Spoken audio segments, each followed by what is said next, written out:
अभी अभी समाप्त हुआ है और जो मीडिया से रिपोर्ट्स आई हैं और दिन भर जो मीडिया ने रिपोर्ट किया है उसके माध्यम से ऐसा प्रतीत होता है कि लगभग 65 से 70% मतदान हुआ है। यह बहुत ही उत्साहवर्धक है और यह सच में चुनाव के प्रति बस्तर के लोगों का और नक्सली क्षेत्रों में जो रुझान देखने को आया है वह सच में बस्तर की जनता को नमन करने का है और बधाई देने का है। इसलिए मैं ये मानता हूं कि जहां ये उत्साहवर्धक है वहां ये लोकतंत्र की जीत भी है और मैं अपनी ओर से और पार्टी की ओर से बस्तर की जनता को नमन करता हूं और उनको धन्यवाद देता हूं कि उन्होंने जिस तरीके का नक्सलियों के द्वारा किया गया जो चुनाव का विरोध कर रहे थे और जिस तरीके का वो वातावरण बना रहे थे उसके खिलाफ जाकर इतनी भारी संख्या में बस्तर की जनता ने वोट किया है, इसलिए पुनः उनको धन्यवाद भी देता हूं और उनके प्रति हम नमन भी करते हैं। यह लोकतंत्र की जीत है और इसके साथ साथ नक्सली समस्या को करारा जवाब है। वहां के लोगों के द्वारा नक्सली विचारधारा का विरोध और उनको जहां करारा जवाब है और लोकतंत्र की जीत है, वहीं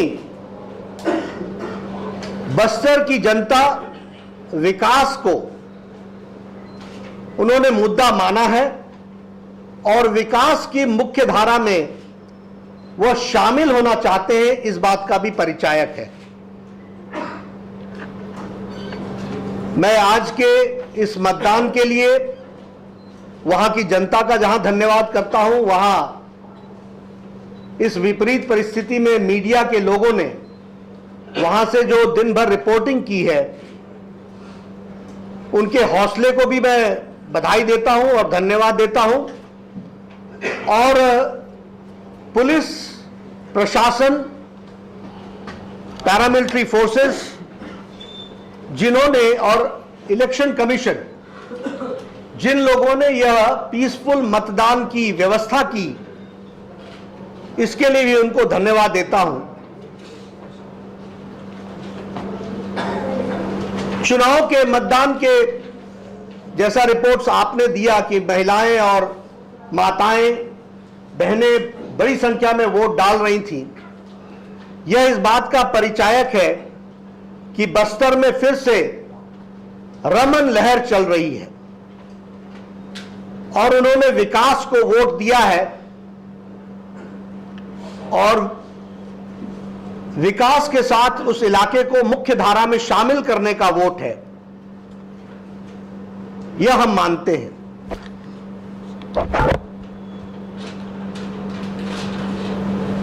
यह वोट विकास के प्रति लालसा और मुख्य धारा में शामिल करने की जो रमन सरकार की कोशिश रही है उसके प्रति यह वोट है। हम यह मानते हैं कि प्रथम चरण में पिछली बार 18 में से हमने 15 सीटें जीती थी, इस बार सीटों में इजाफा होगा और 15 से संख्या बढ़ेगी। हमें रमन लहर जहां स्पष्ट दिख रही है, वहीं माताओं बहनों का रुझान हमारे सरकार को शाबाशी देने का और उनको समर्थन देने का है। इसलिए इतनी विपरीत परिस्थिति में भी आकर के उन्होंने इतनी भारी संख्या में वोट दिया है। कांग्रेस पार्टी के लिए दुखद बात यह है कि जो लोग नक्सलियों के साथ बातचीत की, वार्ता की पेशकश कर रहे थे, उनको तो वहां की जनता ने रिजेक्ट किया ही है। लेकिन प्रथम चरण के चुनाव में चुनाव के दौरान ही उन्होंने एक तरीके से अपनी हार मान ली है। जिस तरीके के वो अनर्गल बयानबाजी कर रहे हैं और कभी इलेक्शन कमीशन को और कभी व्यवस्था को दोषी करार देने का प्रयास कर रहे हैं, उससे यह स्पष्ट होता है कि लड़ाई शुरू होने के, जनतांत्रिक लोकतांत्रिक लड़ाई शुरू होने के पहले ही उन्होंने आशा छोड़ दी है और इसलिए वो व्यवस्थाओं पर प्रश्न खड़ा कर रहे हैं। मैं विश्वास के साथ कह सकता हूं, आज के चरण के चुनाव के रिस्पॉन्सेस को देख करके, कि आने वाले दूसरे चरण में यह रमन लहर बहुत तीव्र गति से आगे बढ़ेगी और आने वाले समय में जहां हम 18 सीटों में इजाफा करेंगे, वहीं बाकी दूसरे चरण में भी भारतीय जनता पार्टी को स्पष्ट रूप से सफलता मिलेगी, यह मैं आशा करता हूं। मैं अपने कांग्रेस के भाइयों से यह निवेदन करना चाहता हूं कि नकारात्मक विचार छोड़ करके सकारात्मक तरीके से इस चुनाव को देखें और इसमें उसी दृष्टि से पार्टिसिपेट करेंगे तो अच्छा रहेगा। आपने कहा कि रमन लहर है और रमन लहर आगे बढ़ेगी, ऐसा कौन सा फैक्टर काम करेगा? जैसे जैसे चुनाव नजदीक आता है और वोटिंग के लिए लोग जाते हैं, उसी से लहर का अंदाजा लगता है। वैसे जिस तरीके से हम लोग को रिपोर्ट्स आ रही थी, उसमें यह स्पष्ट दिख रहा था कि लोग रमन सिंह जी की सरकार को दोबारा लाना चाहते हैं।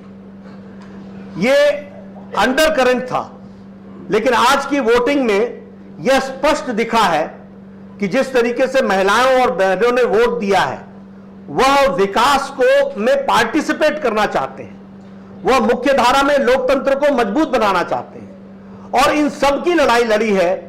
और जो उस इलाके में जो डेवलपमेंट के काम और जो उनके साथ जुड़ी हुई समस्याओं के काम रमन सिंह सरकार ने किए हैं, रमन सिंह वहां के विकास के पर्यायवाची, he is a synonym to development. और इसलिए एक लहर स्पष्ट रूप से दिख रही है कि उनका समर्थन देने के लिए लोग आगे आए। सवाल है, भक्त चरणदास महंत जी का बयान आया कि बस्तर में जो चुनाव हुए हैं, भाजपा ने हिंसा फैलाने की कोशिश की है और कुछ प्रत्याशी को घायल नहीं किया। मैं फिर यही कहूंगा ना कि उन्होंने चुनाव में अपनी हार पहले ही राउंड में मान ली, यह उसका परिचायक है। जिस तरीके का अनर्गल बयान वो दे रहे हैं और जिस तरीके के, अब मैं वो नाम नहीं लेना चाहता, लेकिन उनके बयान को बोल करके मैं सुखद घड़ी में कोई ऐसे शब्द नहीं बोलना चाहता, लेकिन जो बयान है वो इस बात को का सूचक है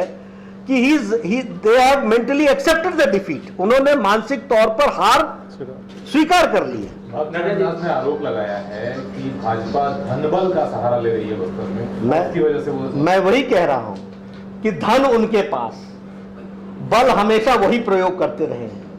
अगर वो ये इस बात को कह रहे हैं तो इसका मतलब धरती खिसक चुकी है, उनके हाथ में धरती नहीं है। नड्डा जी कुछ इलाके ऐसे हैं जहां पे बहुत कम मतदान हुआ है। कोंटा के इलाके में, बीजापुर के इलाके में कई मतदान केंद्र ऐसे हैं जहां पे मतदान हुआ ही नहीं है। तो क्या आपने कहा कि जो ज्यादा मतदान हुआ है वो भाजपा के पक्ष में लहर है, तो जहां नहीं हुआ है वो क्या सत्ता के प्रति विरोध है क्या? नहीं, वहां की परिस्थितियां इस प्रकार से है। इलेक्शन कमीशन ने बेस्ट ट्राई किया है और कुछ जगहों पर इलेक्शन कमीशन अब तय करेगी, लेकिन कुछ मतदान केंद्र हैं जहां मतदान नहीं हो पाया है, वहां कुछ ऐसी घटनाएं घटी है जिसके कारण मतदान रुक गया है, उस पर वो फैसला करेंगी।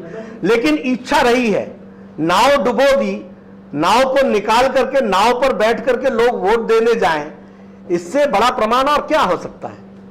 नक्सली इलाकों में तो 65 से 70% तक मतदान हुआ है, लेकिन राजनांदगांव में 55% तक ही हो रहा है। नहीं, 70% हो गया, 70 चला गया, 75। हैं। सबसे ज्यादा अटैक्स अभी जैसे होते हैं इंटरनेट आपने देखा होगा कि सबसे ज्यादा अटैक्स जो होते हैं वीडियोस वापस आ रहे हैं उसके बाद। अभी आपका क्या इस पे टेक है कि इसमें सब नक्सलियों का जो अभी जो है कि नॉर्मल जो एक्सपीरियंस रहा है सिक्योरिटी फोर्सेस, फिर से थोड़ा सा मैं क्वेश्चन आए। सिक्योरिटी फोर्सेस का ये एक्सपीरियंस रहा है कि जब वीडियोस वापस आ रहे हैं पोलिंग के बाद में बस्तर में जब सबसे ज्यादा लैंडमाइन अटैक्स और ये होते हैं जो अभी ये फेस चल रहा है, अभी पोलिंग खत्म हुई है, इसके बारे में आपसे थोड़ा पॉलिटिकल व्यू। देखिए, लॉ एंड ऑर्डर इशू को तो लॉ एंड ऑर्डर मेंटेन करने वाले ही उससे कन्फ्रंट करेंगे and they know the best. The state government is giving them full facilities whatever they need and that we assure. लेकिन उनकी जो नक्सलियों की इस अच्छी कोशिश को नाकाम करने का प्रयास जो होगा, उससे तो मैंने कहा कि मैं पैरामिलिट्री फोर्सेस को और मैं पुलिस को नमन करता हूं कि उन्होंने, और उनको धन्यवाद देता हूं कि इन विपरीत परिस्थितियों में उन्होंने ये वातावरण बनाया है और मुख्य धारा में लोग जो आना चाहते हैं उनको वोट देने का मौका दिया है। और मैं उनको भी धन्यवाद और नमन करता हूं जिन्होंने इन धमकियों के बीच में भी इतनी बड़ी संख्या में आकर के पोलिंग की है। ये विकास के प्रति उनकी लालसा और विकास के प्रति कमिटमेंट को शो करता है। पैरामिलिट्री फोर्सेस जो भी इसके लिए सपोर्ट चाहेंगी हम देंगे। नड्डा साहब, ये विकास की लहर के बावजूद भाजपा कार्यकर्ता शराब क्यों डंप करके रख रहे हैं? अभी 22 पेटी आबकारी विभाग ने जब्त किया है भाजपा कार्यकर्ता के घर। मुझे इसकी जानकारी नहीं है, लेकिन बहुत सी खबरें ऐसी होती हैं जो कॉन्कॉक्टेड तरीके से लगाई जाती हैं। कॉन्स्टिट्यूंसी रमन सिंह जी की जो मैंने पिछली बार भी एक बार पूछा था, आज क्या उसका कैसा रहा? बहुत अच्छा रहा है। और सिर्फ आप रमन सिंह जी की नहीं पूछिए, सभी सीटों पर हम जीत रहे हैं और अच्छे मार्जिन से जीत रहे हैं। रमन सिंह के रिकॉर्ड मतों से जीतेंगे जी बिल्कुल। निर्वाचन आयोग ने आज एक कार्रवाई की है। बिलासपुर से कुछ चुनावी अभियान के अंतर्गत अंतर्देशीय आए हुए 30,000 अंतर्देशीय राजधानी के जयस्तंभ चौक से निर्वाचन आयोग ने बरामद किए हैं और वो भाजपा प्रत्याशी ब्रजमोहन जी से जुड़े हुए हैं। और 30,000 जो कहना चाहिए अंतर्देशीय उन्होंने पोस्ट किए हैं, वो सभी नए मतदाताओं के नाम पर वितरण किए जाने थे। मुझे इसकी जानकारी नहीं है, लेकिन इलेक्शन कमीशन कॉम्पिटेंट है, जो भी होगा वो उनके ध्यान में आएगा। हम सब लोग प्रजातांत्रिक तरीके से भारतीय जनता पार्टी के सभी कैंडिडेट चुनाव लड़ते हैं। चलिए, धन्यवाद भाई साहब।